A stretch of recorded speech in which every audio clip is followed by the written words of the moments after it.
प्रियंका की रणनीति क्यों हो रही फेल?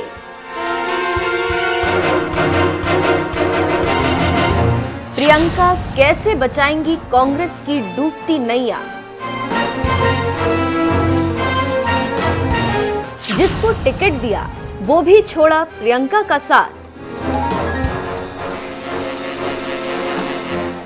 प्रियंका के सिपहसालार का बगावती तेवर। नमस्कार, मैं हूं दिव्यांजलि मोइत्रा। शिकवा नहीं किसी से गिला नहीं, नसीब में नहीं था जो हमको मिला नहीं। इस गाने के बोल से आप अच्छी तरह से वाकिफ होंगे।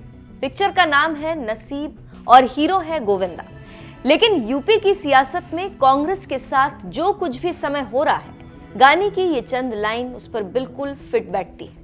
घर, परिवार, सुख, शांति और तमाम सुविधाओं को छोड़कर कांग्रेस की यूपी प्रभारी प्रियंका गांधी वाड्रा एक संकल्प के साथ उत्तर प्रदेश की धधकती सियासी ज्वाला का हिस्सा बनने निकल पड़ी।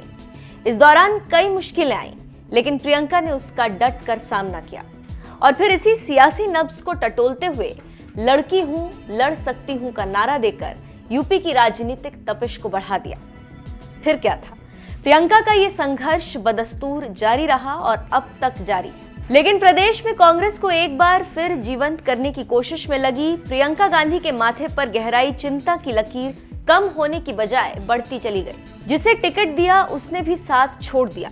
जिसे पोस्टर गर्ल बनाया उसे टिकट नहीं मिलने पर रूठ कर बीजेपी के पाले में चली गई। उन्नाव रेप पीड़िता की मां को टिकट देने में कामयाब तो हो गई, लेकिन हाथरस रेप पीड़िता का परिवार प्रियंका के इस ऑफर को सिरे से खारिज कर दिया। कुल मिलाकर कहें तो उत्तर प्रदेश में कांग्रेस का राजनीतिक संकट खत्म होने की बजाय बढ़ता ही चला जा रहा है। इतना ही नहीं, कांग्रेस महासचिव प्रियंका गांधी उत्तर प्रदेश में जिन मजबूत सिपहसालारों के सहारे 2022 की चुनावी जंग जीतने का दम भर रही, वो ताश के पत्ते की तरह बिखरते चले जा रहे हैं। किसको समेटें और किसे छोड़ें, प्रियंका को इस समय समझ नहीं आ रहा। सूबे के जिस चुनावी मझधार में कांग्रेस के दिग्गज नेताओं को प्रियंका गांधी का हाथ पकड़कर आगे बढ़ना चाहिए था, वो अब बेवफा होते चले जा रहे हैं। चुनाव ऐलान से पहले तमाम बड़े कांग्रेस नेताओं ने पार्टी का साथ छोड़कर सपा और बीजेपी का दामन थाम लिया, तो वहीं अब एक के बाद एक कांग्रेस प्रत्याशी चुनावी मैदान छोड़कर प्रियंका गांधी की मुसीबत बढ़ाने में कोई कोर कसर नहीं छोड़ रहे।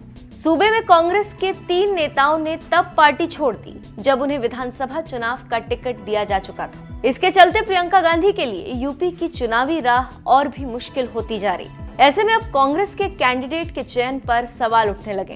कांग्रेस के 3 उम्मीदवार चुनावी मैदान में उतरने से पहले ही पार्टी छोड़ दी। इसकी शुरुआत रामपुर की चमरौह विधानसभा सीट से हुई। पूर्व विधायक यूसुफ अली को इस सीट से टिकट मिला था।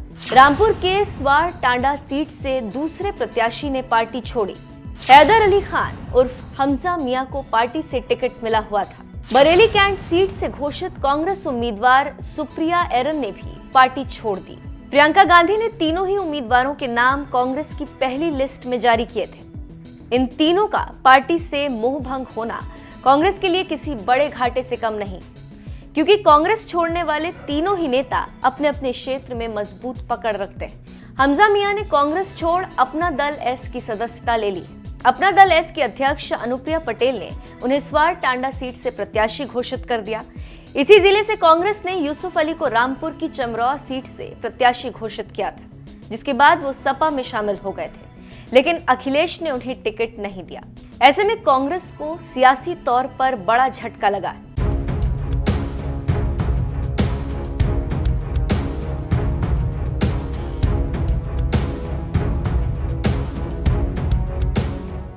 वहीं बात करें कांग्रेस के दिग्गज नेता और करीब 2 दशकों से बरेली में कांग्रेस का झंडा उठाने वाले पूर्व सांसद प्रवीण सिंह एरन की, तो उन्होंने कांग्रेस छोड़ दिया।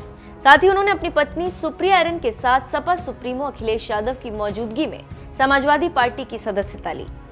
सुप्रिया एरन को प्रियंका गांधी ने बरेली कैंट से कांग्रेस प्रत्याशी घोषित किया था, लेकिन अब साइकिल पर सवार होने के बाद सपा ने उन्हें इसी सीट से टिकट दे दिया। प्रवीण एरन बरेली से सांसद रहे हैं, तो सुप्रिया एरन बरेली की महापौर रह चुकी। इसी तरह से इमरान मसूद का भी अचानक से कांग्रेस से मोह भंग हो गया, जिसके बाद अखिलेश का दामन थाम लिया। यहाँ बात ये नहीं है कि एक के बाद एक कांग्रेस के सिपहसालार कांग्रेस का साथ छोड़कर किसी और के लिए वफादार बन गए, बल्कि यहाँ बड़ी बात यह है कि कांग्रेस छोड़ने वाले कुछ ऐसे बड़े नाम हैं जिनका अपना जनाधार है। ये लोग न सिर्फ चुनाव जीतते रहे हैं बल्कि पार्टी को भी जिताते रहे। ऐसे में अब सवाल इस बात को लेकर खड़े हो रहे हैं कि क्या प्रियंका ने टिकट देने में कोई जल्दबाजी कर दी। चलते चलते आपको बताते चलें कि उत्तर प्रदेश में कांग्रेस पिछले 3 दशक से सत्ता का वनवास काट रही है। ऐसे में प्रियंका गांधी कांग्रेस के लिए उम्मीद की किरण बनकर उभरी थी। 2017 के विधानसभा चुनाव में कांग्रेस को करारी हार तो मिली ही, लेकिन 2019 के लोकसभा चुनाव में भी पार्टी को हार मिलना, और वो भी बुरी तरह से हार मिलना, एक बड़ा झटका साबित हुआ। प्रदेश प्रभारी प्रियंका गांधी इन दोनों हार को बर्दाश्त नहीं कर पाई और 2019 के लोकसभा चुनाव में हार मिलने के बाद खुद इसकी समीक्षा की थी। अपने समीक्षा के दौरान उन्होंने माना था कि संगठन की कमजोरी की वजह से ही कांग्रेस यहां खड़ी नहीं हो पा रही। ऐसे में प्रियंका ने पार्टी संगठन को मजबूती देने का काम किया। इसके बाद भी कांग्रेस नेताओं को चुनाव में अपनी जीत का विश्वास नहीं हो पा रहा है, जिसके चलते लगातार कांग्रेस नेताओं के पार्टी छोड़ने का सिलसिला जारी है। बहरहाल अब वोट डालने की तारीख भी नजदीक आती चली जा रही है, लेकिन कांग्रेस की मुसीबत कम नहीं हो रही।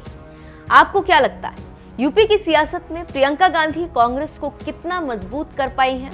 अगर नहीं कर पाई तो कमी कहां रह गई? अपनी राय हमें कमेंट कर जरूर बताएं।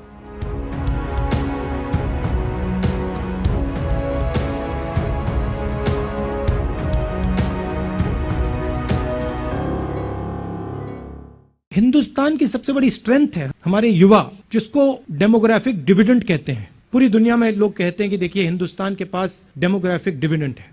उसको नरेंद्र मोदी जी, बीजेपी ने डेमोग्राफिक डिजास्टर में कन्वर्ट कर दिया है। हिंदुस्तान को एक नए दृष्टिकोण की, एक नई विजन की जरूरत है। हिंदुस्तान को विजन कांग्रेस पार्टी ही दे सकती है, छोटी छोटी पार्टियां नहीं दे सकती। और बीजेपी का जो विजन है वो देश का विजन नहीं है, वो पूरे देश को दिख रहा है। अगर आप कहें कि भाई हम आपको विजन देना चाहते हैं और फिर आपने 40 साल में सबसे ज्यादा बेरोजगारी पैदा कर दी, तो देश का विजन नहीं हो सकता है। तो हम इस बात को एक्सेप्ट करते हैं कि हिंदुस्तान को एक नए दृष्टिकोण, एक नए विजन की जरूरत है, और शुरुआत उत्तर प्रदेश से होती है। और अगर उत्तर प्रदेश को एक नया विजन नहीं दिया गया तो हिंदुस्तान को एक नया विजन नहीं दिया जा सकता है। इसीलिए हमने पूरी कोशिश की है कि हम उत्तर प्रदेश के युवाओं को एक नया रास्ता, एक नई स्ट्रैटेजी दें। यह हमारा लक्ष्य है।